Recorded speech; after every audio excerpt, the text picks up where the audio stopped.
বাংলাদেশের বিপক্ষে মাঠে নামার আগে বাংলাদেশের বোলিং ইউনিট নিয়ে গণমাধ্যমের প্রশ্নের জবাবে একই বললেন ডেভিড ওয়ার্নার। দর্শক, বিস্তারিত জানুন পুরো ভিডিওতে। ইন্ডিয়ান প্রিমিয়ার লিগ আইপিএলে সানরাইজার্স হায়দ্রাবাদের হয়ে অভিষেক হয়েছিল মুস্তাফিজুর রহমানের।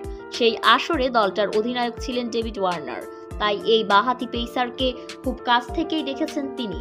এবার বাংলাদেশের বিপক্ষে ম্যাচের আগে মুস্তাফিজের প্রশংসা করেছেন এই অজি ওপেনার। চলমান বিশ্বকাপে বোলারদের কাঁধে ভর করেই সুপার 8-এ উঠেছে বাংলাদেশ। এখন পর্যন্ত 4 ম্যাচে 9 উইকেট নিয়েছেন তানজিম সাকিব। মুস্তাফিজ, তাসকিন ও রিশাদের শিকার সমান 7টি করে উইকেট। মুস্তাফিজের ওভার প্রতি রান খরচ করেছেন 4-এরও কম করে। বাংলাদেশের বোলিং ইউনিট নিয়ে ওয়ার্নার বলেন, বাংলাদেশ ভালো দল, তাদের বিপক্ষে আমরা অনেক ম্যাচ খেলেছি, তাদের খেলার পরিকল্পনা আমরা বুঝতে পারি। অবশ্যই তাদের বোলিং আক্রমণ দারুণ। মুস্তাফিজ এই আক্রমণের নেতৃত্ব দেয়।